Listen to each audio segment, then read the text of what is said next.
Baik, ya memang tentu pada saat itu ada keterbatasan-keterbatasan komunikasi.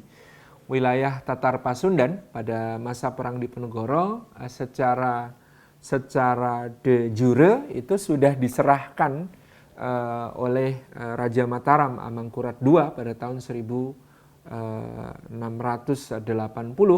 itu kepada VOC. Jadi sudah diperintah langsung ya direct bestur oleh Belanda itu sejak masa Amangkurat kedua. Jadi dengan perbatasannya itu Sungai Cimanuk ya. Sungai Cimanuk itu di Cirebon ya, ke arah selatan.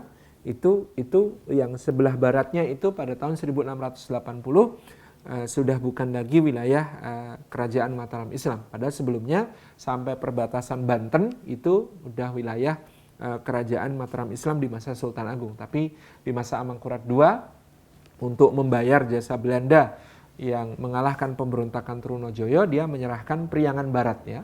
Priangan Barat itu kepada VOC pada waktu itu. Jadi secara umum wilayah Sunda pada saat itu sudah dalam direct bestur atau dalam wilayah yang dikuasai secara langsung oleh Belanda. Adanya bupati-bupati wilayah, adipati-adipati yang ditunjuk Belanda sudah pasti dipilih orang-orang yang kemudian mau bersumpah setia kepada Belanda.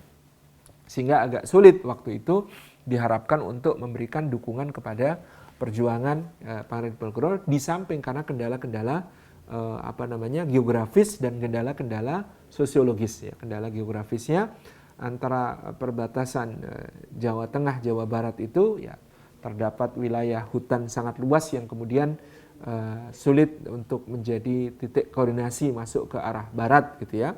Kemudian juga secara sosiologis bahasanya berbeda ya. Kendala bahasa yang berbeda tentu juga cukup menyulitkan untuk kemudian melakukan koordinasi dan memang mungkin tidak tersosialisasikan dengan baik atau memang Pangeran Diponegoro mungkin memusatkan perjuangannya itu di Jawa pada saat itu di orang-orang yang berbahasa Jawa sehingga belum banyak menyentuh ke wilayah yang Sunda. Tentu di Parahyangan Timur, Tasikmalaya, Ciamis sampai ke Garut ya. Itu terdapat juga berbagai desa yang kemudian didirikan oleh veteran Perang Diponegoro dari orang-orang yang menjadi pengikut Pangeran Diponegoro di bagian barat.